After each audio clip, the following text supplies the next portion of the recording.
동시성에 관하여 신사숙녀 여러분, 여기서 내가 말하고자 하는 개념의 정의를 먼저 설명하는 것이 마땅하겠지만 나는 오히려 그와는 반대로 하고자 합니다. 그러니까 우선 여러분께 동시성이라는 개념에 포함시킬 수 있는 사실들을 대략 묘사할까 합니다. 동시성이라는 용어는 그 단어 자체가 나타내듯이 시간, 즉 동일 시간성과 관련이 있습니다. 동일 시간성이라는 표현 대신에 우리는 우연에 관한 확률과는 좀 다른 의미로 둘 혹은 그 이상의 사건들 사이에 의미상의 일치라는 개념을 쓸 수도 있겠습니다. 우연적이라는 것은 통계적으로 예를 들면 병원에서 잘 알려진 증례의 중복처럼 사건들이 개연적으로 맞아떨어지는 것을 말합니다. 이러한 사건의 집합의 형성들은 개연적인 것과 합리적 가능성의 테두리를 벗어나지 않은 수많은 부분을 제시합니다. 그 한 예로 누군가 우연히 전차표에 찍힌 번호를 유심히 보는 경우가 있을 수 있습니다. 집에 도착하고 나서 그는 전차표에 찍혀있던 번호와 똑같은 번호로부터 걸려온 전화를 받게 됩니다. 그날 저녁에 그 사람은 또다시 같은 번호가 새겨진 연극표를 사게 됩니다. 그렇다면 이 세 사건은 자주 있는 일은 아니지만 두 번을 이루는 각 사건이 개연성의 범위 안에 있게 되어 하나의 우연의 집단을 이루게 됩니다. 이제 여러분에게 내가 직접 겪었던 6가지 부분으로 이루어진 다음과 같은 우연의 모험을 소개하고자 합니다. 1949년 4월 1일 오전에 나는 상체는 사람이고 하체는 물고기인 형상에 관한 제명을 하나 적었습니다. 그날 점심 식사 때 생선 요리가 나왔고 누군가 4월의 생선이라는 관습에 대해 이야기를 했습니다. 오후에 여러 달 동안 못 만났던 예전의 환자 한 사람이 인상적인 물고기 그림을 여러 장 보여주었습니다. 저녁에는 어떤 사람이 바다의 괴물과 물고기 모양의 문양으로 뜨개질한 것들을 보여주었습니다. 다음날 아침 일찍 나는 10년 만에 예전의 환자 하나를 만났는데 그녀는 전날 밤에 꾸었다는 커다란 물고기에 관한 꿈 이야기를 해주었습니다. 그 후 몇 달이 지나서 이 일련의 사건을 좀 더 본격적인 논문을 쓰는데 이용했고 그 논문 작성을 끝낸 어느 날 아침에 나는 이미 여러 차례 나가보았던 집 앞 호숫가에 나갔습니다. 그랬더니 이번에는 호숫가 뚝 위에 발 크기만한 물고기가 누워있는 것이었습니다. 그곳은 어느 누구도 올 수 없는 곳이기 때문에 그 물고기가 어떻게 거기에 올라와 있는지 참으로 알 수 없었습니다. 그런 식으로 사건의 일치가 자주 일어난다면 우리는 거기서 깊은 인상을 받고 놀라지 않을 수 없을 것입니다. 왜냐하면 이와 같은 일련의 사건이 사건의 부분들을 많이 가지면 가질수록 혹은 그 부분들의 특성이 통상적인 것이 아니면 아닐수록 확률 또한 더욱 낮아지기 때문입니다. 다른 곳에서 이미 언급했기에 여기서는 자세한 설명을 생략합니다만 나는 여기서 문제되는 것은 우연한 것들의 집단 형성이라고 가정합니다. 그러나 여기서 인정되어야 할 점은 우연한 것들의 집단 형성이 일어날 가능성은 단순한 중복보다는 적다는 것입니다. 위에서 말한 전차표 번호와 관련된 사건에서 나는 관찰자가 평소에는 신경 쓰지 않았던 번호를 우연히 지각하고 머리에 새겨두었다고 말했는데 그것이 일련의 우연을 확정하는 조건이 된 것입니다. 무엇이 그 남자로 하여금 숫자에 관심을 갖도록 했는지 나는 모릅니다. 그러나 내가 보기에는 특정한 관심을 필요로 하는 불확실한 요소가 일련의 우연을 판단하는 데 개입해 들어가는 것 같습니다. 나는 다른 경우에서도 비슷한 사례들을 보았지만 당시에는 믿을 만한 결론을 유추할 수 없었습니다. 그러나 나는 때로는 그런 현상이 앞으로 닥칠 일련의 사건들을 미리 알려주는 것과 같다는 인상을 갖지 않을 수 없습니다. 특히 다음과 같이 비교적 자주 일어나는 사건의 경우에는 그런 느낌을 갖지 않을 수 없습니다. 즉 길에서 옛 친구를 만나 가까이 가보니 낯선 사람인 것을 알고는 실망한 뒤에 곧 다음 모퉁이를 돌아가서 바로 그 옛 친구를 만나게 되는 것과 같은 경우입니다. 이러한 경우는 그리 드물지 않고 온갖 형태로 일어날 수 있습니다. 그런데 사람들은 보통 그 순간에는 감탄하지만 곧 잊어버립니다. 어떤 사건에 앞서서 일어나는 개별적 정황들이 잦으면 잦을수록 그것은 미리 아는 것, 즉 예지일 것이라는 기존의 인상을 더욱 확고히 하고 우연일 가능성은 더욱 줄어듭니다. 졸업시험에 좋은 성적으로 합격하면 아버지가 스페인으로 여행을 보내주기로 약속했다는 대학 친구의 이야기가 생각납니다. 그 친구는 이런 꿈을 꾸었다고 합니다. 그는 스페인의 한 도시를 걷고 있었습니다. 길은 어느 광장으로 나 있었고 그 광장에는 고딕 양식으로 지어진 대성당이 있었습니다. 그는 그곳에 도착하여 오른쪽 모퉁이를 돌아 다른 길로 접어들었습니다. 그곳에서 그는 두 마리의 노란 말이 끄는 우아한 4인승 마차와 마주쳤습니다. 그리고 잠에서 깨어났습니다.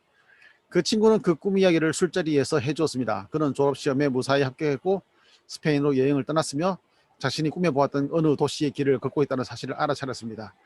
그는 꿈에서 본 것 같은 광장과 대성당을 발견했습니다. 처음엔 곧장 성당으로 가려 했으나 꿈에서 오른쪽 모퉁이를 돌아 다른 거리로 접어들었다는 것을 기억해냈습니다. 자기 꿈이 계속 맞아떨어지는지 호기심이 생겼던 것입니다. 모퉁이에 도착해서 실제로 두 마리의 노란 말이 끄는 사행성 마차를 보았습니다. 기시감은 내가 여타의 많은 경우에서 확인할 수 있었던 것처럼 이렇게 꿈속에서의 예지에 유리하지만 여기서 우리가 보았듯이 깨어있는 상태에서도 일어납니다. 그러한 경우에 단순한 우연은 거의 있을 수 없습니다. 왜냐하면 두 사건의 일치가 미리 알려져 있기 때문에. 이로써 두 사건의 일치는 한편으로는 심리적이자 주관적으로, 다른 한편으로는 객관적으로 우연의 특징을 상실하게 됩니다. 서로 만나는 개별적인 사건들이 증가하면 할수록 우연이 아닐 가능성이 끝없이 높아지기 때문입니다. 상황을 정확히 예견하는 경우 다리 X와 플라마니온에 의해 밝혀진 개연성은 400만 대 1에서 8억 대 1까지라고 합니다.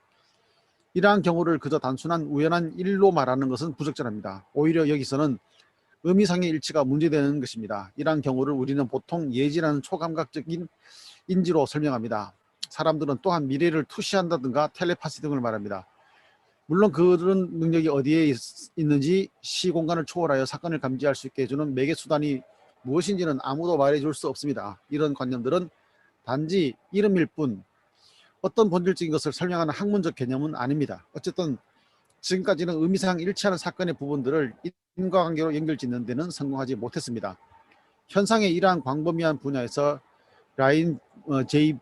라인이 감각 외 지각 실험을 통하여 믿을 만한 근거를 마련했다는 것에 대한 이라고 할 만합니다. 이 실험은 각각 5개의 모양, 별, 사각형, 원, 십자 모형 두 줄의 물결 곡선이 그려져 있는 25장으로 되어 있는 카드 한 묶음을 이용한 것이었습니다. 실험의 규칙은 다음과 같았습니다. 카드는 실험할 때마다 피실험자가 볼 수 없도록 하여 800번씩 펼쳤습니다. 그러고는 펼쳐진 카드가 어떤 모양인지 알아맞히도록 하였습니다. 적중 확률은 5대1입니다. 아주 많은 수에서 나온 결과는 평균 적중자 6.5였습니다. 1.5의 우연 편차의 확률은 단지 25만 대 1이었습니다. 각 개인이 2배의 시도를 하면 더 많이 맞춥니다. 한 번은 심지어 25장의 카드를 전부 맞추었는데 이는 확률로 계산했을 때 이게 엄청난 숫자 나오죠. 289조 대 1에 해당됩니다. 불과 몇 미터에서 400마일에 이르기까지 실험자와 피실험자 간의 공간적 거리는 결과에 아무런 영향도 미치지 않았습니다. 두 번째 실험의 규칙은 피실험자가 잠시 후 혹은 더 먼 미래에 펼쳐질 카드의 그림을 맞추는 것이었습니다. 시간적 간격은 몇 분에서 2주일에 달했습니다. 이 실험의 결과로 40만 대 1이라는 확률의 수치가 나왔습니다. 세 번째 실험의 규칙은 피실험자가 기계로 던져진 주사위 위에 특정한 숫자가 나오도록 소원을 빌어 영향을 미치도록 하는 것이었습니다. 이른바 정신동력학적 실험은 한 번에 더 많은 주사위를 사용할수록 더욱 긍정적인 결과가 나왔습니다. 공간 실험의 결과는 정신의 공간적 요소를 어느 정도 배제할 수 있다는 점을 확신시키기 위한 것이었습니다.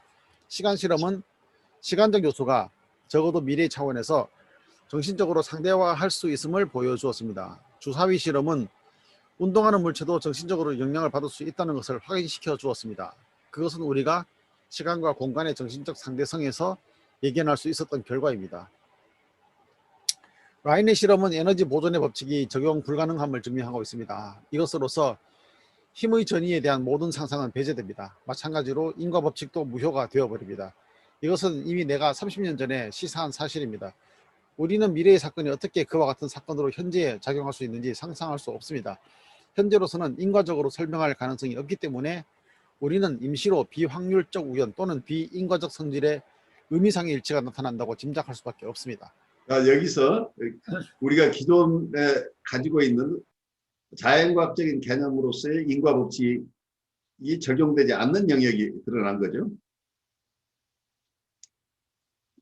우리가 과학이라고 생각하는 과학의 가장 기본적인 것이 원인과 결과, 인과법칙인데 그 인과법칙이나 시간과 공간이라는 개념을 가지고 설명해낼 수 없는 현상들이 있다는 것을 여기서 보고하고 있는 것이죠. 거기에 대해서 융이 어떻게 설명하는지 따라가 보죠. 이렇게 주목할 만한 결과의 전제 조건으로 라인이 발견한 것 중 매번 이전에 시도한 실험이 이후 실험보다 더 좋은 결과를 보여주었다는 사실을 참작해야 합니다. 맞추는 횟수의 감소는 피실험자의 기분과 관련됩니다. 시작할 때의 깊은 믿음과 낙천적인 기분은 좋은 결과를 얻는 조건이 됩니다. 반대로 회의와 저항은 불리한 조건을 만듭니다. 이 실험에서는 에너지적이면서 인과적인 관점은 부적절한 것으로 증명되었기 때문에 정감적 요인이 현상을 반드시 일으키는 것은 아니지만 일어나게 할 수 있는 조건으로서 의미는 가질 수 있습니다. 라인의 결론에 따르면 우리는 그래도 적중률 5보다 높은 6.5를 기대할 수 있습니다. 물론 언제 맞추게 될지는 예측할 수 없습니다. 예측할 수 있다면 그것은 현상의 본질에서 어긋나는 법칙입니다. 그 현상은 불확정적 우연의 특성을 지니며 그 현상은 단순한 확률적 빈도 이상으로 일어나며 일반적으로 어떤 점검 상태에 좌우된다는 특징이 있습니다. 이렇게 일관되게 확인된 관찰은 물리적인 세계상의 원리를 변화시키거나 제거하는 정신적인 요소가 피실험자의 정감성과 관련이 있다는 사실을 제시하고 있습니다. 물론 위에서 말한 실험을 계속 시도함으로써 감각 외 지각과 정신 동력 실험의 현상을 대단히 풍부하게 할 수 있지만 그 현상의 토대를 좀 더 깊이 연구하려면 반드시 정감성의 본질을 다루어야 합니다. 이런 이유에서 나는 나의 오랜 이렇게 말해도 될 것입니다. 의사생활 동안에 자주 마음을 사로잡았던 관찰과 경험에 주의를 기울였습니다. 그것들은 자연 발생적으로 이루어진 의미상의 일치에 해당되는 것으로 있을 법하지 않은 사건이어서 그만큼 믿기 어려운 것들이 있습니다. 그래서 나는 여러분에게 그런 종류의 사건 중 한 가지 예만을 보여주고자 합니다. 그것도 현상의 전 범주를 특징 있게 효과적으로 보여주기 위해서입니다. 여러분이 이 개별적 민 사례를 믿지 않든 즉석 설명으로 대충 처리해버리든 아무런 상관이 없습니다. 나는 부정할 수 없는 라인의 실험 결과에 비해 더 이상하지 않고 믿기 어려운 많은 이야기들을 더 할 수도 있습니다. 그러면 여러분은 거의 모든 사례가 그 고유의 설명을 요구한다는 사실을 알게 될 것입니다. 그러나 자연과학적으로 유일하게 가능한 인과적 설명은 원인 결과라는 상관관계의 필수 불가결한 전제 조건인 시간과 공간의 정신적인 상대화로 인해 쓸모없게 됩니다. 내가 여기서 말하려고 하는 사례는 한 젊은 여자 환자의 경우인데 서로가 무척 애를 썼음에도 불구하고 심리적 접근이 불가능했던 경우입니다. 그녀가 모든 것을 너무도 잘 알고 있다는 데 어려움이 있었습니다. 그녀가 받은 우수한 교육은 이 목적에 어울리는 무기를 손에 쥔 셈이었습니다. 그것은 기하학적으로 한치도 나무랄 데 없는 현실 개념을 동반한 날카로운 데카르트적 합리주의였습니다. 그녀의 합리주의를 인간주의적인 이성으로 다소 약화시켜보려고 했지만 성과가 없어서 몇 번의 시도 끝에 나는 그녀가 자신을 가두었던 지식의 증류기를 깨부수고 나올 수 있는 어떤 것, 즉 예기치 않고 비이성적인 것과 맞닥뜨리기만을 바라고 있었습니다. 그러던 어느 날 나는 그녀의 달변에 귀를 기울이기 위하여 창을 등지고 그녀와 마주 앉아 있었습니다. 그녀는 전날 밤 매우 인상적인 꿈을 꾸었다고 했습니다. 누군가 그녀에게 황금의 풍뎅이, 값진 장식품을 선물했다는 것입니다. 그녀가 나에게 이 꿈 이야기를 하고 있는 도중에 무언가가 내 뒤에 있는 창문을 가볍게 두드리는 소리를 들었습니다. 뒤돌아보니 꽤 큼직한 날곤충이 어두운 실내로 들어오려고 유리창 밖에서 무던히도 애를 쓰고 있었습니다. 나는 이상히 여겼습니다. 창문을 열고 안으로 날아드는 곤충을 잡았습니다. 그것은 풍뎅이류의 하나로 장미꽃에 붙어 사는 케토니아 아우라타라고 하는 딱정벌레였습니다. 금빛 초록색이 비치는 것으로 풍뎅이와 가장 가까운 것이었습니다. 나는 그녀에게 그 딱정벌레를 건네며 말했습니다. 여기 당신의 풍뎅이가 있습니다. 이 사건은 그녀의 합리주의에 대한 바람하지 않았던 허를 찌른 것이었고 이것으로 그녀의 지성적 저항의 얼음은 깨져버렸습니다. 그제야 치료를 성공적으로 계속할 수 있었습니다. 이 이야기는 나뿐만 살아 부분적으로는 꽤 많이 수집한 의미상의 일치에 관련된 경우들 가운데 전형적인 하나의 예일 뿐입니다. 텔레파시, 투시 등이 속하고 믿음이 독실했던 스베덴보르크가 보았다는 스톡홀름의 대화제에서부터 최근에 어떤 장교가 공군 장관 빅토르 고다르트 경이 탑승한 비행기가 참사를 당할 것이라고 예견한 꿈에 대한 보고에 이르기까지 모든 것이 포함됩니다. 제시된 모든 현상들은 세 가지 유형으로 정리할 수 있습니다. 첫째는 관찰자의 정신 상태는 동시적이며 객관적인 외부 사건과 일치합니다. 이때 외부 사건은 정신적 상태나 내용에 상응하며, 여기서 정신적 상태와 외부 사건 사이에는 어떤 인과적 관계도 볼 수 없고, 위에서 밝혀진 시간과 공간의 정신적 상대화를 고려한다면 그 가능성조차 생각할 수 없습니다. 둘째, 정신적 상태가 외적으로 상응하는 사건과 대체로 동일한 시간에 일치합니다. 이때의 외적 사건은 관찰자의 감지 영역 밖에서, 즉 공간적으로 떨어져서 일어나고 나중에서야 비로소 확인될 수 있는 경우가 있습니다. 예를 들어 스톡홀름의 대화제. 세 번째, 정신적 상태에 상응하는 사건이 아직 일어나지 않았으나 미래에 일어날 일과 일치합니다. 즉 시간적으로 훨씬 거리를 두고 일어나는 경우인데, 이것도 마찬가지로 그때서야 비로소 확인을 할 수 있습니다. 두 번째와 세 번째의 경우는 관찰자의 감지 영역 내에서는 아직 일어나지 않았고 나중에야 그 일치를 확인할 수 있을 정도로 시간적으로 앞서 파악되는 사건입니다. 이러한 이유에서 나는 이런 사건을 동시와 혼동되지 않도록 동시성적이라고 표현합니다.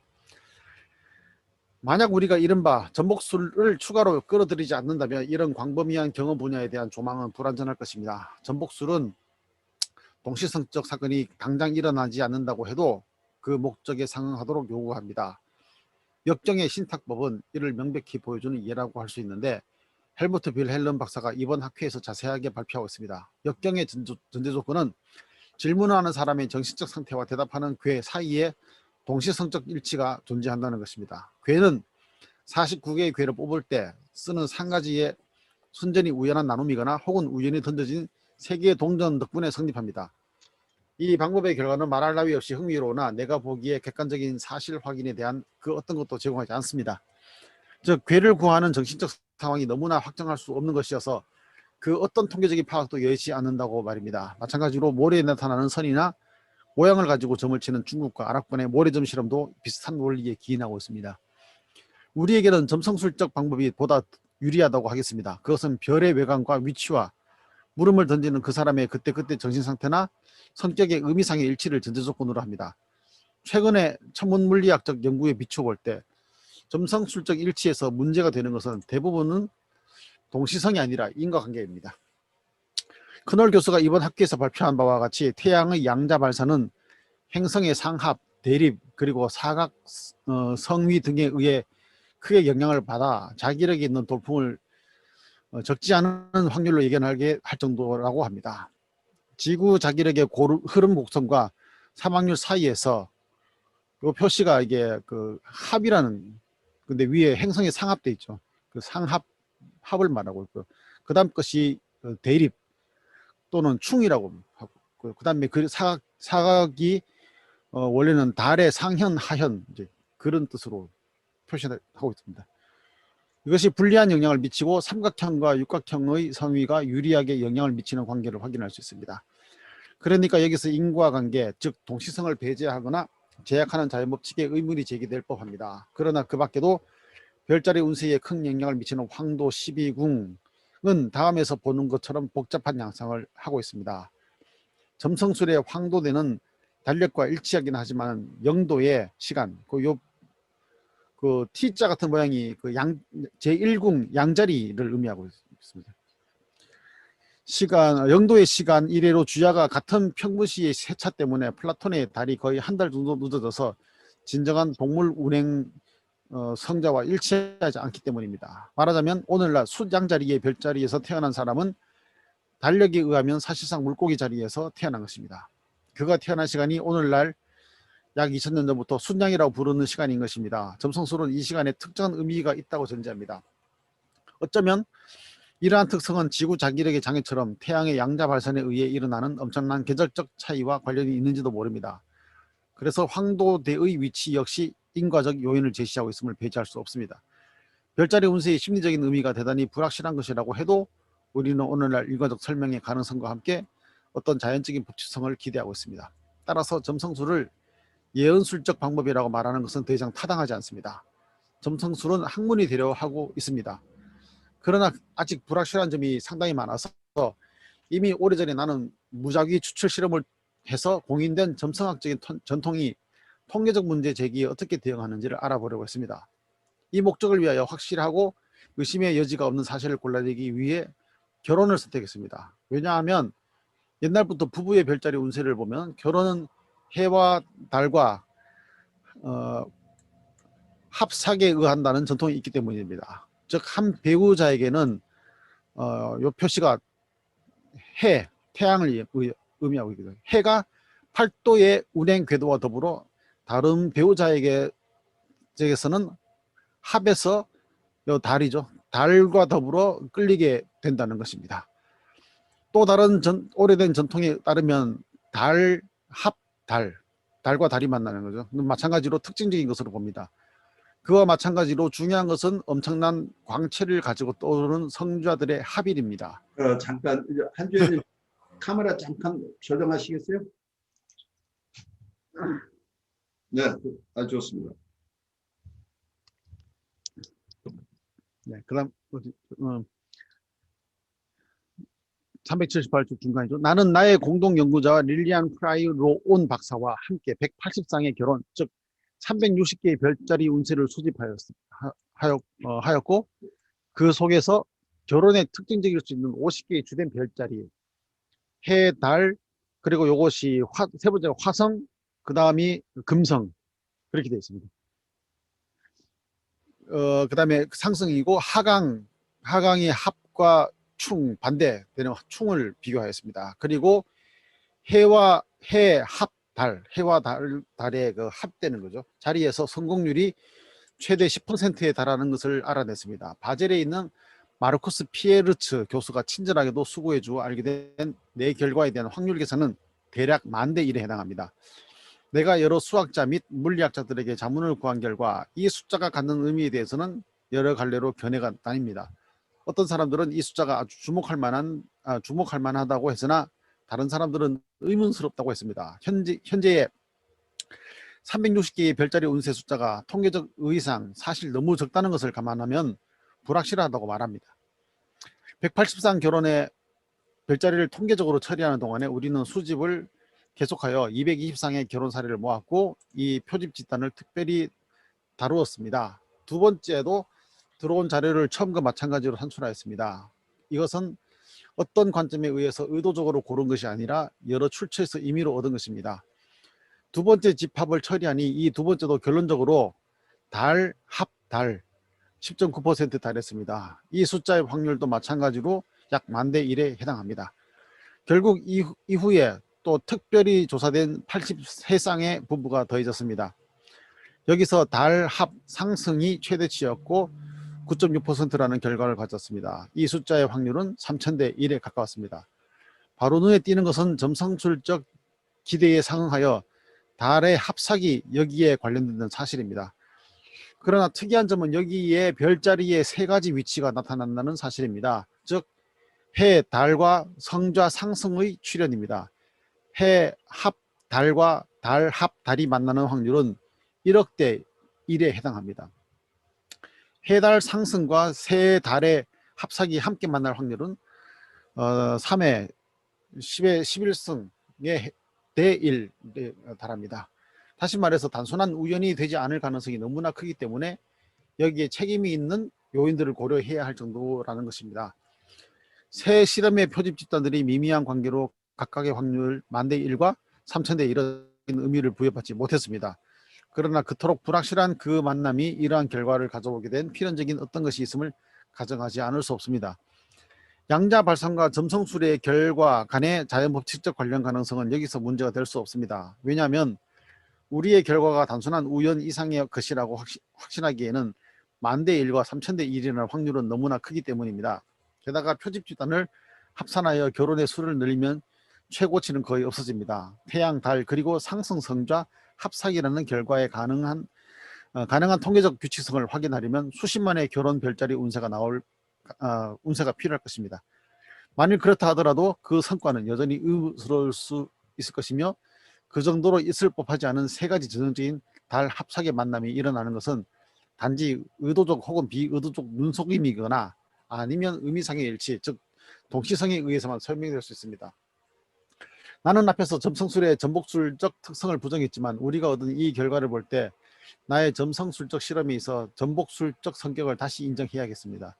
여러 출처에서 수집한 대로 단순히 모아놓은 결혼 별자리 운세의 우연적 배열과 마찬가지로 우연히도 세 개의 상이한 물음으로 나누어지는 것이 연구자의 희망적인 기대에 상응하였고, 점성술적 전제 조건의 입장에서 보면 더 이상 바랄 게 없을 것 같은 종합적 이미지를 만들어냈습니다.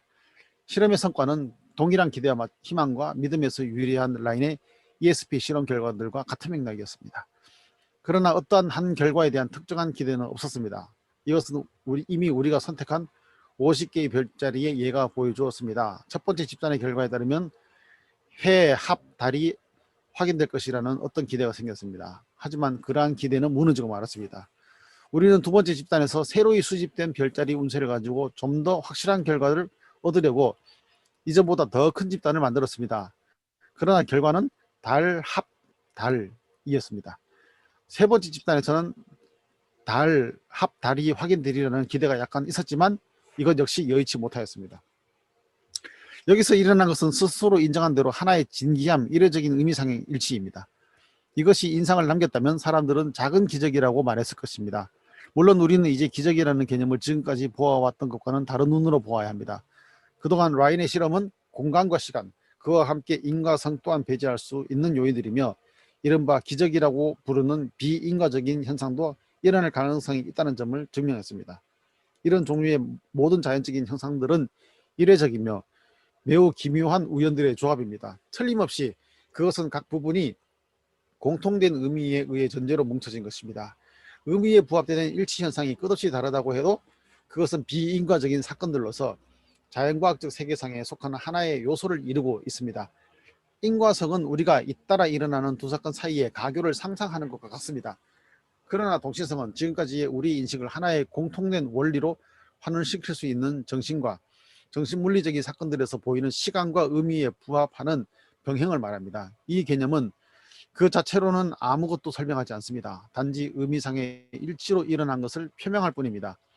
의미상의 일치는 그 자체로는 우연에 불과하지만 그것이 지닌 불가능성의 정도는 그것이 하나의 원리나 실험 대상의 성질에도 기인한다는 가정을 하게끔 합니다. 병행된 사건들 사이에서는 근본적으로 상호간의 그 어떤 인과적 관련들도 인식되지 않습니다. 그러므로 그것은 우연적 특성을 지니는 것입니다. 그들 사이에서 단 하나의 인식되고 확인될 수 있는 경계는 공통의 의미 혹은 동유성이라는 것입니다. 이러한 관련성의 경험을 토대로 과거에 혹은 이전에 상응 이론이 생겨났습니다. 그리고 라이프니츠의 예정 조화설에서 그 절정을 이룬 뒤 더 이상 다루지 않았고 인과론으로 대치되었습니다. 동시성은 상응, 공감, 그리고 조화와 같은 진부한 개념의 현대적인 분화라 하겠습니다. 그것은 철학적 전제 조건이 아니라 경험 가능성과 실험의 근거를 두고 있습니다. 동시성적 현상은 서로 이질적이며 인과적으로 연결되지 않는 과정에 속하면서도 의미상의 동유성이 동시에 존재함을 증명합니다. 다르게 말하자면 관찰자에 의해 감지된 내용이 인과적 연결 없이도 동시에 외부 사건을 통하여 드러날 수 있다는 사실을 나타냅니다. 이로써 정신이 공간적으로 국한될 수 없거나 공간이 정신에게는 상대적이라는 결론에 도달하게 됩니다. 정신의 시간적 규정이나 시간에 대해서도 마찬가지입니다. 이러한 확인이 필연적으로 광범위한 결론들을 필연적으로 따르게 한다는 사실은 더 이상 강조할 필요가 없을 것입니다. 신사숙녀 여러분, 강연에 제한된 시간 내에서 동시성이라는 광대한 문제를 단순한 호기심 차원 이상으로 다루지 못한 것을 애석하게 생각합니다. 여러분 중에서 이 문제에 대하여 근본적으로 공부하고 싶은 분을 위하여 비인과적 원리로서의 동시성이라는 제목으로 이 문제를 상세하게 다루는 제 논문이 곧 나올 것이라는 점을 밝혀둡니다. 이는 볼프강 파울리 교수의 논문과 함께 자연의 해석과 정신이라는 책으로 출판될 것입니다. 융의 연설을 아주 잘 다시 살려내셨어요. 이 연설을 하고 나신 소감을 우리 좀 내듣죠. 근데 이거가 사실 이게 앞에 꿈 이야기 같은 경우에는 저도 그런 비슷한 꿈들을 생각보다 많이 꿨거든요. 전에도 수업 중에 몇 번 이야기했던 건데 안 가본 곳인데 그것도 제가 꿈꿨을 당시에는 도시 개발이 안 되었는 상태인데 나중에 갈 기회가 돼서 갔더니 새로 길이 난 길을 저는 꿈에서 미리 봤고 뭐 그걸 걸어가서 뭐가 있고를 찾아서 가니까 같이 갔던 친구가 너 여기 와봤냐고 이렇게 물어보길래 아니라고요. 실제로는 처음이라고. 근데 어떻게 그걸 어디까지 하냐면은 그 도로에 그 뭐죠, 그 펜스 돼 있는 것까지 다 찾았거든요. 이 펜스가 있을 것이다 했는데 그것도 펜스가 생긴 지 얼마 되지는 않았는 거예요. 이제 그런 것들이 꿈에서 다 봤던 거라 가지고 찾아가서 여기서 딱 턴하면은 우리가 가려고 하는 데가 나온다. 그랬는데 거기는 갔더니 그 학교에 다니는 사람만 아는 길이라는 거죠. 좁은 길인데. 그래서 아무도 모르는데 어떻게 알고 왔냐. 그래, 와본 적 있냐? 아니라고는 처음, 이 동네 자체를 처음 온다고. 근데 나는 꿈에서 봤고 이 길을 지나갔고 여기서 누구를 사람들을 만났다. 예, 그렇게 얘기하니까 이상하다 그죠. 믿을 수 없다 그러는데 아까 융의 꿈 나왔던 그 이야기하고 거의 일치하고 아주 그리고 거의 일치하는 그 전에 경험이죠. 예. 예, 그 전에 저기 베이징 갔을 때 저는 저기 베이징에 그 어디죠? 그 천안문 광장하고 거기에 그 뭐죠? 그 자금성을 갖다가 한 번도 가본 적이 없었는데 꿈에서 뭔가를 봤는데 막 꿈에서 아 이거 말이 안 된다 이런 건물이 있을 수가 없다.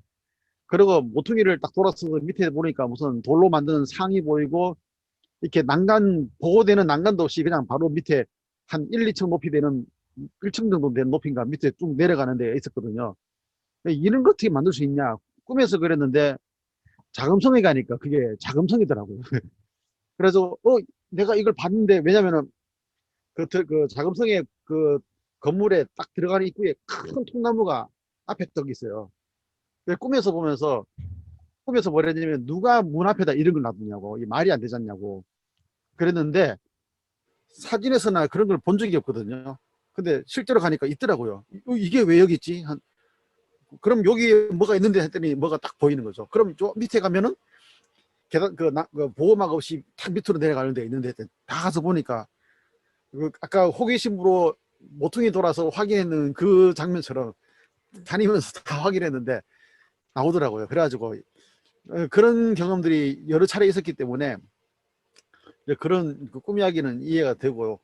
또 한편으로는 전체 이야기에서 말하고 있는 이 융이 점성술이나 이런 이야기들이 그리고 아까 풍뎅이 이야기 있잖아요. 풍뎅이 네. 같은 거 정확하게 풍뎅이가 아닌데 풍뎅이라고 받아들일 수 있는 의미상의 일치거든요. 그렇죠. 근데 그게 실제로 그 공학이나 수학에서 쓰는 용어가 있거든요. 그게 뭐냐면 이산수학이라고. 이산수학. 이상수학. 예. 예, 이산수학이라는 거는 무언가가 이게 표본이 나오는데 표본의 공통점이나 연관성이 발견되지 않는 거예요. 그 대신에 중간값을 찾아가지고 하나의 방정식을 세울 수 있다 이거죠. 그러면은 그 다음에 결과를 예측을 하는데 정확하게 딱 일치하지 않지만은 느낌상 그 범주 안에 그 범위 안에 들어가는구나 하고 예측을 할 수 있는 그런 걸 이제 이산수학이라 해가지고 전혀 개연성 없는 어떤 데이터를 가지고 나름 그 어떤 확률적 범위 안에서 결과를 얻고자 할 때 쓰는 방식이 이산수학이거든요. 근데 그건 사람이 손으로 계산을 못하고 데이터를 입력해 가지고 컴퓨터가 중간값을 찾아 가지고 컴퓨터가 계산해 가지고 방정식을 딱 세워주는 그런 방식이거든요. 이제, 이제 그런 걸 이산수학을 딱 공부하고 나니까 이런 그 점치는다든지 점성술이라든지 이런 이야기들이 이게 수학적으로 가능한데 문제는 뭐냐면은 수학적으로 정답이 나오는 게 아니라 그것을 받아들이는 사람이 받아들이냐 안 받아들이냐 그 차이가 돼버리는 거예요. 그렇죠. 그래서 예, 그래서 아까 여기서 책에서 말하는 것도 뭐냐면은 정신적인 상태나 정서의 상태에 따라서 그 결과가 의미가 있을 수도 있고 아닐 수도 있다라고 말하는 게 이게 플러스 마이너스 오차 긍정적 반응과 부정적 반응 중간에서 어느 정도의 범위 안에서 이제 데이터가 움직이는데 그거를 내가 받아들이겠다 안 받아들이겠다는 내가 알아서 결정해야 될 문제가 되는 거거든요. 이게 그러니까 거기에 어떤 믿음의 요소가 있는, 믿느냐 믿지 않느냐가 결정적인 영향을 미칠 수도 있는 거예요. 같은 값인데도 예측할 수 있는 똑같은 값인데도 내 마음에 따라 가지고 받아들일 수도 있고 안 받아들일 수도 있고 그래 그걸 믿는 마음이 있을 때 어떤 현상이 나오는 것과 믿는 마음이 없을 때 현상이 달라질 수도 있는 거죠. 예. 그래서 저 같은 경우에는 그 이산수학을 굉장히 쉽게 터득해서 이해했거든요. 굉장히 근데, 어려운 분야인데. 예, 근데 다른 사람들은 이거는 말이 안 되는 거 아니냐 이러더라고요. 그래서 이래 보니까 저는 이제 나름대로 관찰해 보자면 제가 이산수학의 그걸 쉽게 받아들였던 게 보니까 그 꿈이라든지 이런 어떤 서로 상관없는 것에서부터 저는 상관 있는 걸 찾아내는 그런 특성이 있었던 거고, 다른 사람들은 합리적 사고로 인해서 정답이 아니면 인정하지 않아 버렸던 그런 특징들. 그래서 저는 뭐 우연한 사건들이 산발적으로 일어나는 것 같은데, 여기에 뭔가가 이게 같은 무슨 이게 뭐 이렇게 흘러가는 뭔가 흐름이 있지 않을까, 이런 거 있잖아요.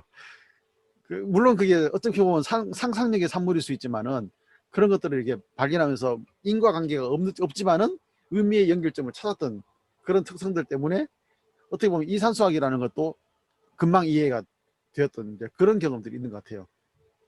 그래서 융도 제가 보니까 그 당시에는 이산수학이 없었던 것 같은데, 만약에 있었다면 융이 그거를 컴퓨터 가지고 예를 들어서 점성술 이걸 컴퓨터로 다 하지 않았을까 그런 생각도 또 듭니다. 그래서 이 부분이 한편으로는 그렇게 보면은 나름 이걸 심리학적으로라든지 그 과학적으로 뭘 풀어보려고 했지만은, 결국 이거는 실제적으로 지금 사람들 삶에서 감각적으로 다루고 있는 그런 부분들이기도 한 것 같고요. 하여튼 뭐 그런 여러 가지 생각 들었습니다. 우선 여기에 좀 우리 한주님 나누기 전에 우리가 부교적으로 사용한 문광 스님의 그 탄어선사의 사교회통 사상이 나오는 얘기를 조금 나눌게요. 이 탄어 스님은 그 미래 예측을 하신 분이에요. 이분은 이런 동양의 역에 아주 통달한 분이셨던 것으로 보여요. 그래서 본인 얘기에서 미래 얘기에 대한 얘기를 굉장히 많이 했어요. 우리가 지금 들어도 깜짝 놀랄 만한 예언들을 많이 하신 거예요. 그런데 여기에 그분이 하신 얘기, 문강 스님 얘기를 조금 여기서 제가 다시 한번 하면, 탄어는 예언이라는 말을 거의 사용하지 않은 대신에 예견이나 예지라는 말을 주로 사용했다. 그는 자기 분야에서 도가 깊어지면 누구라도 예지 능력이 생기며 인간의 예지 본능은 무한대로 발휘될 수 있으며 나의 예감은 차원이 다르다라고 말했다.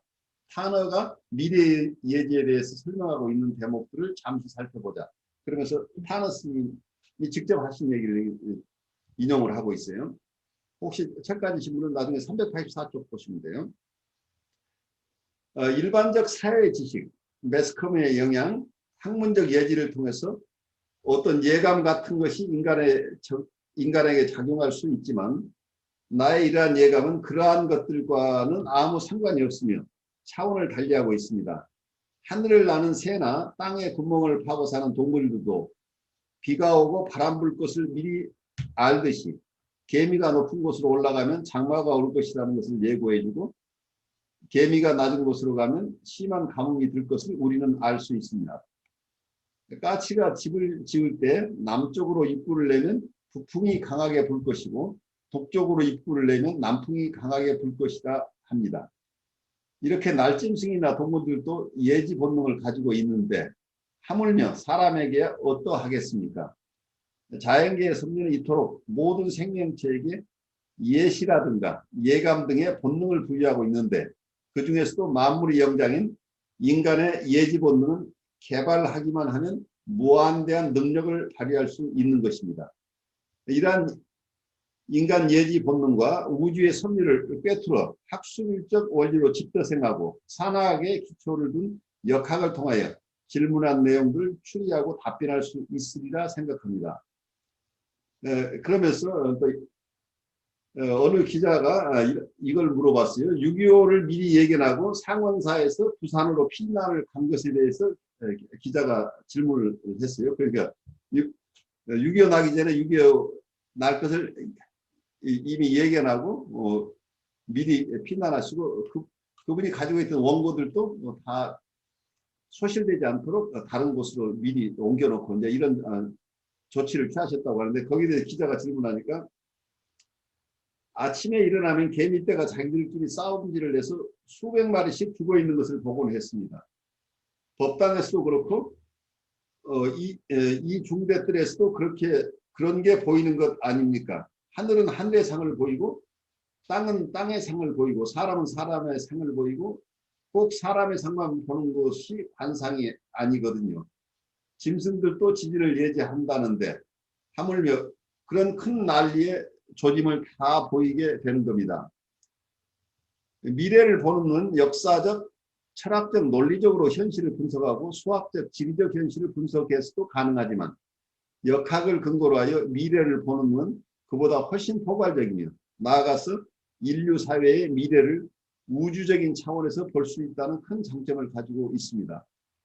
나는 역사 발전을 유불선의 동양사성을 중심으로 파악하고 있으며 그렇기 때문에 일반 역사학자들과는 달리 과거의 역사보다 미래의 역사에 대하여 더 많은 관심을 가지고 있습니다. 이런 말씀을 하시면서 이분이 예언한 내용 중에 한 가지만 좀 더 간추려 보죠. 2011년에 진관사의 진관 스님이 증언한 내용을 여기에 문광 스님이 적고 있어요. 앞으로 여자들이 장관도 하고 대통령이 된다고 그러셨어요. 그러시면서 5, 6월 삼복도에 남자들은 목을 조르고 다니지만 여자들은 벌거벗고 다닌다고 그랬어요. 타너 스님은 우리나라는 평화 통일은 안 된다고 그러셨어요. 북한의 변동을 말하시면서 애들이 성냥꽉 갖고 놀면서 불장난 하다가 성냥꽉 안에 있는 성냥에 불이 번져서 확 타버리는 듯한 그런 증세는 있을 것이라고 했어요. 또 이북에 나이 젊은 사람이 무슨 장이 되어 변화는 있을 것이라고 그러셨어요. 그리고 천안까지는 조금 위험하고 천안 아래는 괜찮다는 말씀도 하셨어요. 이런 아주 다양한 예언들을 하셨고 특히 어쩌면 지금 기후의 온난화, 우리 지구에 큰 지진이 일어날 것이라는 예언 같은 걸 하셨는데 그건 단순히 한 지역뿐만이 아니고 지구 전체에 큰 변화가 예상된다. 이제 이런 것. 지금 우리가 본다면 지구의 온난화 비슷한 것들. 북극에 얼음들이 다 나고 큰 지각 변동이 일어난다. 이제 이런 예언들을 하셨는데 이 융해 얘기를 하면서 제가 이제 이런 얘기를 여러분들에게 그냥 소개를 해요. 여러분들의 그 이미지네이션을 조금 더 활발하게 사용하실 수 있도록 제가 도와드렸어요. 이 얘기 들으면서 우리 한주연님 어떤 생각이 드세요? 제가 자세히는 모르겠지만 제가 지난주에 소개해드린 이 디바인 매트릭스 책 있잖아요. 예, 예. 아주 예, 그 책의 가장 핵심적인 키워드가 이 막스 플랑크랑 이 다른 그 양자 물리학자들이 둘이 그 주장했던 가장 핵심적인 우리 우주 작동의 원리가 연결성하고 동시성이에요. 네. 그래서 저하고 그 교수님 사이에 또 과거와 현재 사이에 모든 어떤 대상과 대상 사이를 어떤 물질이 연결을 반드시 하고 있고 그리고 그거는 다 동시에 일어난다는 것이거든요. 그래가지고 그런 점으로 비추어 본다면 아까 이 융의 얘기도 사실은 그 방법이랑 각도는 다르지만 그런 측면으로 또 이해를 할 수 있겠다 하는 생각이 들고 이 별자리 이 점성술에 대해서도 저는 거의 모르지만 아무튼 이런 원리를 이 점성술은 이런 쪽으로 해석을 그냥 해놓은 것 같아요. 전혀 모르는데 저희 어떻게 이렇게 모르는 것을 과학자들은 이렇게 밝혀놓고 옛날에 그 신비주의자들이나 점성술가는 어떻게 밝혀놓고 이런 것들인 것 같은데 그 지난번에 제가 그 타로 그 공부하면서도 여쭤봤다고 왜 서양은 별자리고 우리는 달을 근거해서 하는 것이냐 그랬더니 결국에는 그게 같은 것이더라고요. 같은 것을 다른 어떤 방법으로 했는데 그 결과론적인 거는 거의 비슷한데 아무튼 같은 그것을 해석을 해놓은 거고 이게 다 유대인의 어떤 카발라라는 어떤 그 원리를 그 해석해놓은 그 책에서 근거해서 이 별자리를 얘기를 해놓은 거라고 그러던데 아무튼 저는 하나도 모르겠지만 아무튼 이것들이 아까 그 타노 스님의 얘기도 그렇고 이 양자 물리학자들의 얘기도 그렇고 굉장히 비슷한 것들을 얘기하는 것이 아닌가. 그래서 결국에는 이 물리학자들이 하는 얘기도 저희가 하는 추상적인 얘기로 귀결이 되는 거예요. 우리가 생각하는 것이 지금 현재를 바꾼다는 거예요. 그게 우리의 무슨 뭐 자기계발서나 이런 거에 나오는 얘기 같잖아요. 근데 우리가 생각하고 상상하는 것이 바로 지금 현재를 바꾸는 것이고, 그런 측면에서 보면 저도 어제 어떤 꿈을 꿨는데, 꿈이라는 것이 바로 현재를 바꾸고 현재의 그거를 또 예감하고 하는 동시적인 어떤 연결성에 의한 것이다라는 걸로 귀결이 된다는 거예요. 그러니까 얘기를 들어보면 결국 하는 얘기는 굉장히 종교인들이나 점성술사들이 하는 것 같은 얘기들을 이 물리학자들이 하고 있는 게 굉장히 놀랍고 굉장히 재밌었던 것 같아요. 그러니까 어떤 재미있는 얘기. 첨단 양자 물리학자가 한 얘기가 우리가 쭉 지금 논의해온 아주 추상적인 우리가 잘 이해할 수 없는 어떤 그런 세계들에 대한 기술하고 거의 같다는 얘기예요. 최첨단 물리학자들의 얘기가 깊이 들어가면 불교에서도 진리의 세계에 대한 얘기를 이렇게 쭉 하는 이런 그런 측면만 있었던 게 아니고 불교의 초기에는 유식학이라고 해서 굉장히 깊이 인간의 마음을 이렇게 연구하는 이런 유식학이 있었는데 그 유식학으로 깊이 들어가다 보니까 결국은 같은 결론에 도달한 거죠. 그러니까 우리가 불생불사라는 이런 개념을 결국은 가장 유형적인 우리가 알 수 있는 마음 중심으로 계속 파고들다 보니까 결국은 우리가 알고 있는 이 마음이라고 하는 것이 진짜 마음이 아니다. 그래서 결국은 우리가 가지고 있는 모든 상도 우리 마음이 만들어낸 거다. 지금 말씀을 생각하는 것에 따라서 이 우주가 바뀐다는 얘기죠. 그러니까 불가에서 하는 얘기는 이 우주 자체가 결국 마음이 만들어낸 거다. 그렇지. 어쩌면 우리가 계속해서 우리가 이 세상을 만들어내고 있다는 각자가 이런 얘기를 하는데 그리고 이런 우리가 생각하는 도저히 인과관계로 설명할 수 없는 부분은 불가에서는 굉장히 초기부터 깊이 연구한 부분이에요. 이게 화음학 쪽에서 하는 얘기를 제가 조금 더 보충을 해볼게요.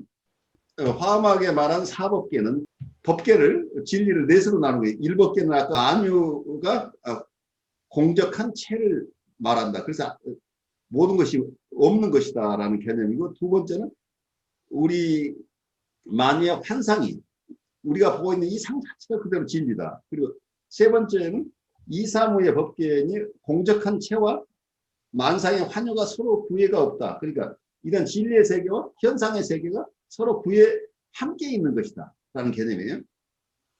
그러니까 우리가 생로병사의 현상 속에 또 그 같은 것을 또 진리의 세계에서 보면 우리는 그대로 불생불멸인 존재로 그대로 있다. 불생불멸인데 우리가 현상의 세계에서는 우리는 생로병사를 경험하고 있다. 이제 이런 얘기를 하고 있고 네 번째는 사사무의 법계니 대중현소하고 소중현대하며 내지 일중일체 다중일과 일즉일체 다즉일이다 하는 얘기를 하고 있는데 쉽지 않은 얘기예요. 하나 속에 일체가 다 있다는 생각이에요. 그리고 아는 것 속에 하나가 있다는 개념. 또 하나는 하나가 곧 전체라는 얘기예요. 그리고 전체가 하나다라고 하는 개념. 그래서 전체와 하나가 항상 이 연관지어져 있다는 얘기죠. 그러다 보니까 이 전체와 하나가 항상 이렇게 연결되어 있다고 한다면 이 부분과 부분도 똑같이 연결되어 있지 않겠어요, 결국? 부분이 전체하고 항상 연결되어 있고 부분이 결국은 전체하고 전체가 부분이라고 한다면 이 부분은 다른 부분이 각각 이 전체라는 걸 통해서 다 함께 연결되는 거죠. 그래서 아까 동시성과 연결성의 원리를 여기서 볼 수 있는 거죠. 그리고 또 이런 얘기가 화엄경의 내용을 하나의 노래로 지은 게 의상대사의 법성계라는 게 있어요. 우리 신라의 고승 의상대사의 법성계가 굉장히 유명한 그 노래인데 그중에 지금 얘기하는 일중일체 다중일 그리고 일증일체 다득일이라는 이런 얘기가 있고 일미진중 함시방이라는 얘기가 있고 일체진중 여겨시라는 얘기도 하나의 하나의 티끌 속에 온 세상이 들어있다. 그리고 온 세상은 티끌로 이루어졌다.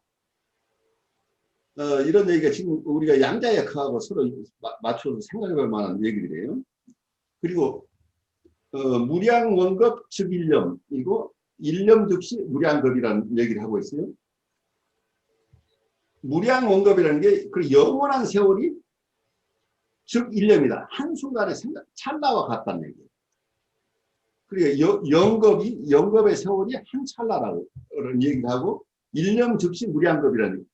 우리의 찰나가 결국 영원한 것이다. 그래서 이 찰나 속에 모든 영원한 것이 같이 있다. 그래서 이게 시간은 동시성이라는 거 하는 게 이 속에 숨어 있다는 거예요. 우리의 찰나 속에 영겁이 있으니까 과거도 있고 현재도 있고 미래도 이 찰나 속에 다 있다는 얘기예요.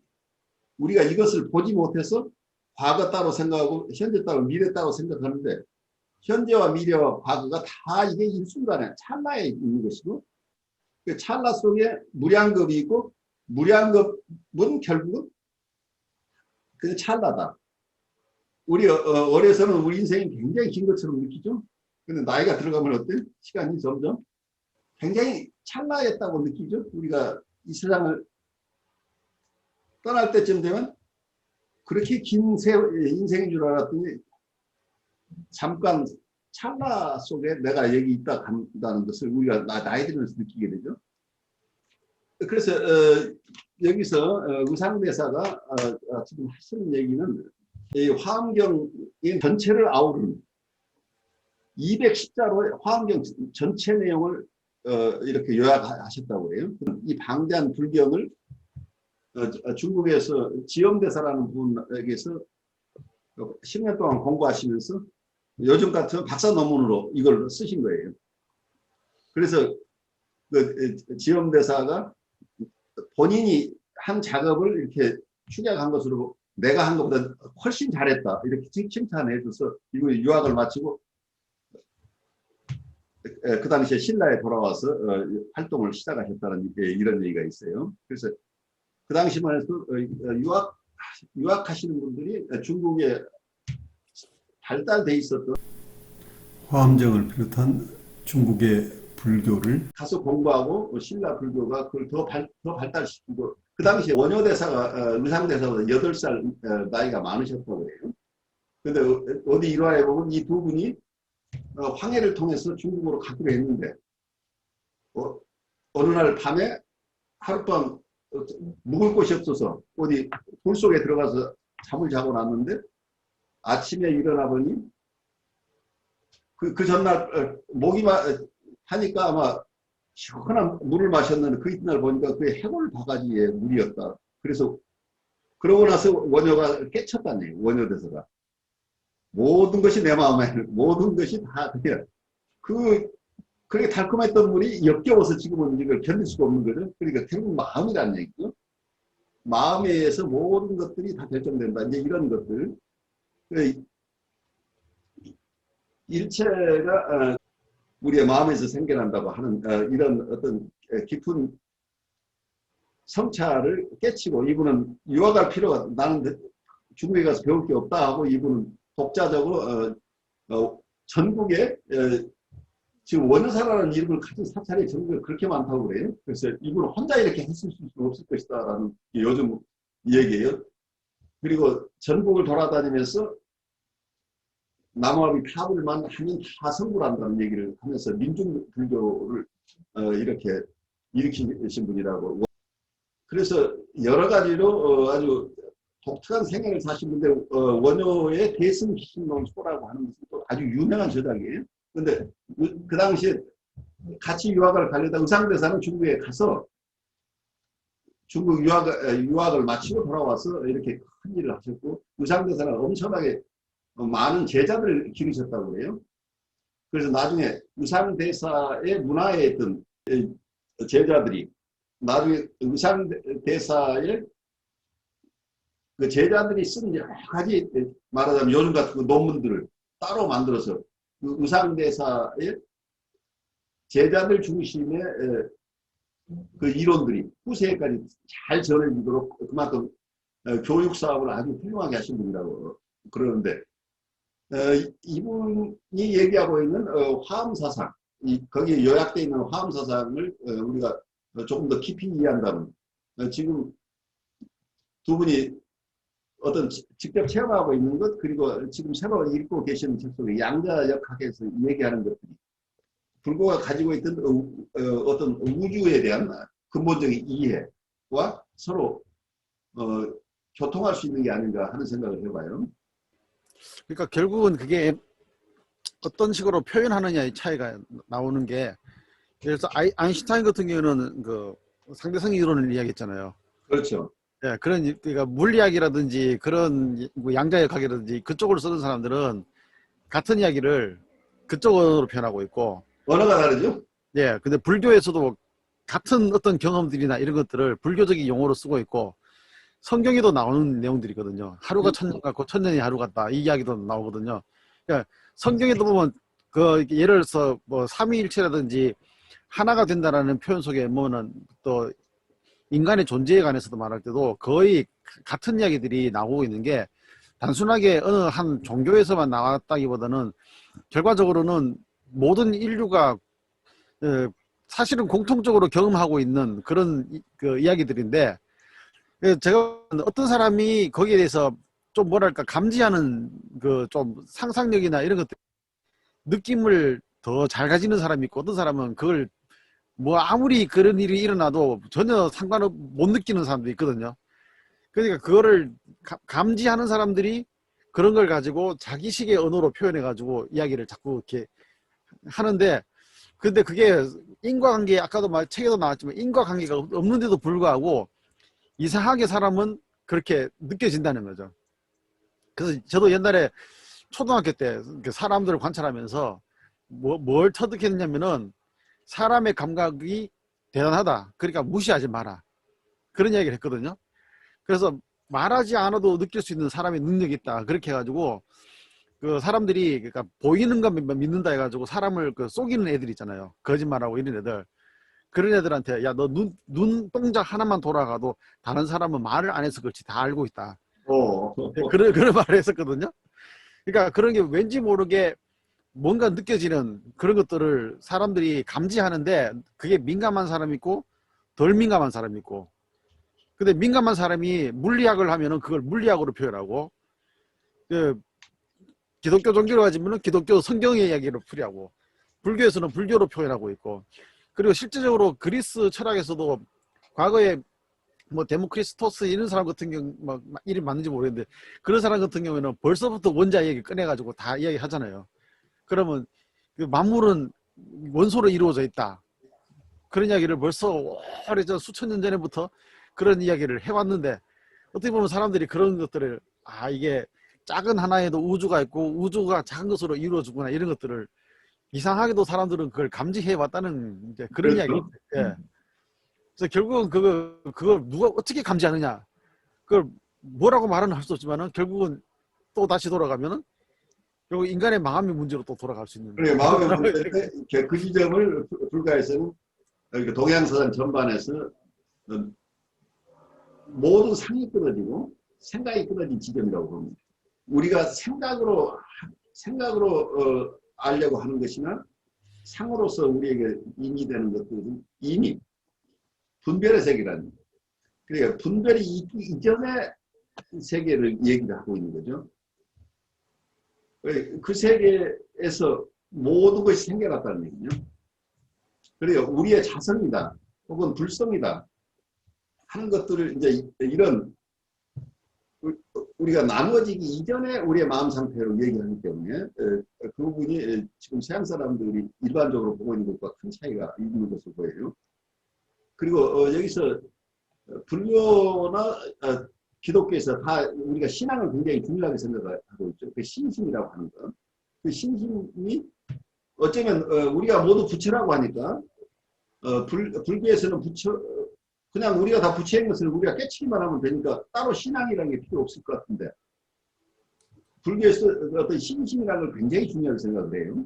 그 신심, 이제 여기 아까 법성계에 나온 얘기가 무슨 얘기를 하고 있는, 초발심시 변정각 하니 생사일반 상공화로다 라는 표현이 나오는데, 요즘 말로 어느 분이 옮긴 걸 보면 자기의 본각 진심이 곧 부처인 줄을 처음 신의 심을 발할 때, 그러니까 이걸 굳건하게 믿을 때, 처음 이걸 확실하게 믿을 때 석가와 동일한 정각을 이루나니. 그래, 확실하게 믿으면 바로 이미 부처인 것을 믿는 순간 자기가 성불한다는 얘기를 하고 있어요. 그리고 확실한 믿음이 있으면.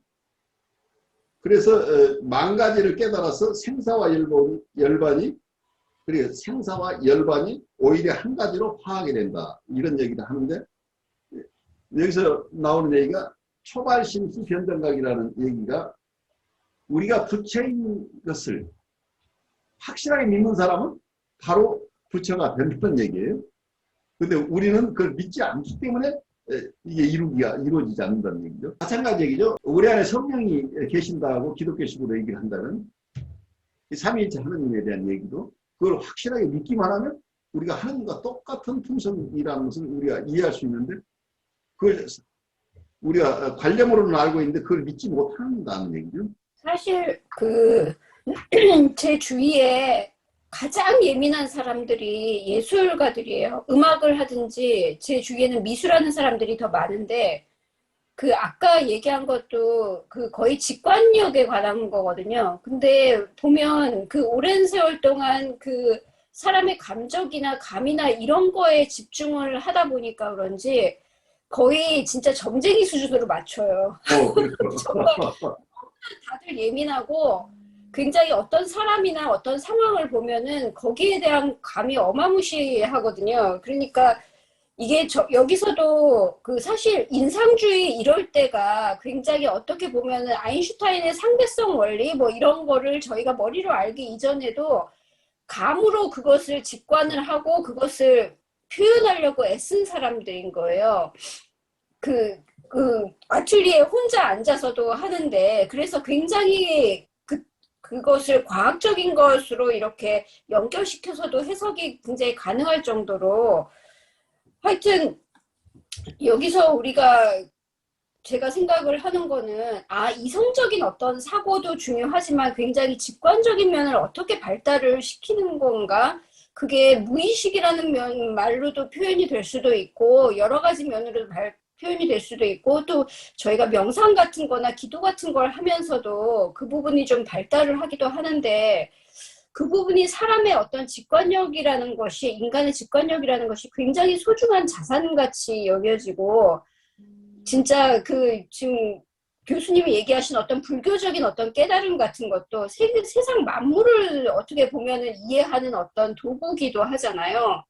그래서 우리가 이런 것을 어떻게 잘 발달을 시킬 수 있고 또 보존을 할 수 있고 하는 것인가에 대한 생각도 잠시 해봤어요. 아무튼 이 그림을 그리고 하는 것도, 예술 세계를 탐구하고자 하는 것도 결국 가서는 자기 자신의 어떤 세계에 대한 이해력을 발달을 시키는 거거든요. 평생에 걸쳐서. 근데 아무튼 저는 그런 생각을 해봤습니다. 그러니까 융의 성격 이론에서도 보면은 그게 직관하고 대극이 이르는 게 인식이라는 거거든요. 그러니까 그렇죠. 인식은 있는 대로 받아들이는 거고, 직관은 보이는 거 이면에 있는 뭔가를 깨닫는 거, 이제 그쪽으로 말하는데, 실제적으로 그게 말하자면 인간의 반반이라는 뜻이거든요. 대극이라는 말은.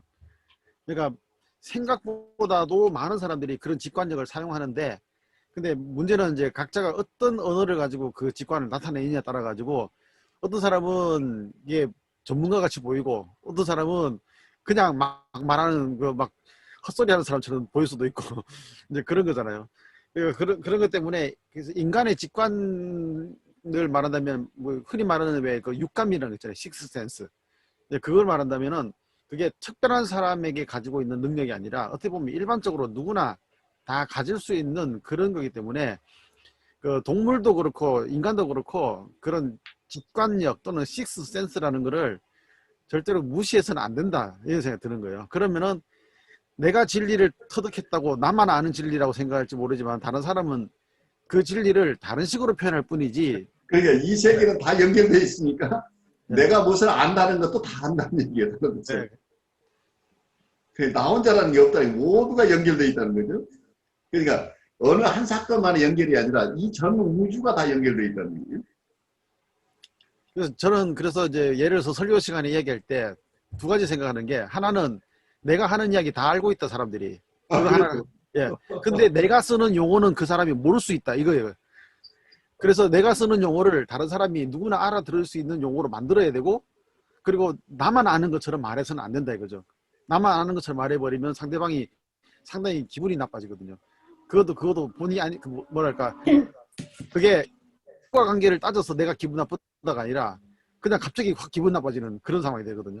그 두 가지를 생각하면서 하면은 사람들하고 이렇게 좋은 관계지 않나, 저는 그런 이야기 생각을 합니다. 그러니까 우리가 정치문서를 공부하면서 대인관계 이론이나 대상관계 이론을 공부를 하는데 굉장히 도움이 돼요. 우리 중생들이 우리가 서로를 구제하는 데 굉장히 도움이 되는데, 깊은 의미에서 정말 인간을 이해하고 우주를 이해하는 그런 깊은 공부에 들어가게 되면 이 이분론에 근거한 대부분 이분론을 근거로 한 서양적인 사고방식 가지고는 뛰어넘을 수 없는 어떤 벽들을 우리가 만나게 되는데, 그 부분에서 우리가 지금 공부한 것들이 큰 도움이 되지 않을까 싶어요. 앞으로 계속 관심을 가지고 우리가 전체적으로 우리 정신을 이해하는 것, 그게 정신이 우주라고 합니다. 이 우리 마음이 우주다고 본다면 이 마음을 어떻게 잘 이해하느냐가 우리의 삶의 질, 그리고 전 인류의 삶의 질을 결정합니다. 그리고 우리의 마음은 내 혼자의 마음이 아니고 전 우주와 통하는 마음이라고 본다면 우리 마음에 대한 책임감도 더 높아질 수밖에 없죠. 그러니까 우리 마음 자체가 이 우주 전체에 영향을 미친다는 거죠. 깊이 깨닫고 보면, 그러니까 부처님은 온 세상에 다 있다. 그 얘기는 결국 우리도 불성을 가지고 있으면 우리는 지금 내 몸에만 있는 게 아니고 전 세계에 내가 있다. 전 세계가 나라는 얘기죠. 결국은 우주가 나와 통한다는 이런 큰 개념들하고 연결되는 거죠. 그래서 누가 누구를 무시하는 이런 게 아니고, 우리가 모두 부처라고 한다면 우리가 그만큼 다 귀중한 존재라는 거고, 우리가 성령을 가지고 있다고 하면 우리 안에 있는 내가 성령을 가졌으면 다른 이들도 다 성령을 가지고 있으니까 우리가 서로를 이웃을 대하는 걸 하나님 대하듯이 해야 된다는 얘기죠. 결국은 사람과의 관계의 기본이 결국 우리가 우리를 뭘로 인식하느냐에 따라 큰 차이가 생길 수 있는 거죠. 그래서 이러한 얘기들은 그냥 단순한 얘기들이 아니고 사람을 이해하는 것, 그리고 우주를 이해하는 것 자체가 이 동양에서는 이걸 그래서 이 도라고 하는 것이 단순하게 어떤 자연과학적인 설명이, 그러니까 우주의 원리라고 얘기를 하지만 또 하나는 도덕의 기본이라고 보는 게 도죠. 그래서 우리의 삶 자체의 기준이 되기도 하고 우주를 이해하는 기본 이론이 되기도 하죠. 그래서 이거 전체를 다 통틀어서 볼 수 있는 어떤 안목들을 우리 선조들은 가지고 있었는데, 우리는 너무 부분 쪼개서 심리학은 심리학, 자연과학은 자연과학, 천문학은 천문학 이렇게 점성술은 점성술 다 쪼개놓고 보니까 모두가 한쪽밖에 모르는 이런 상황이죠. 근데 제가 깜짝 놀랐던 게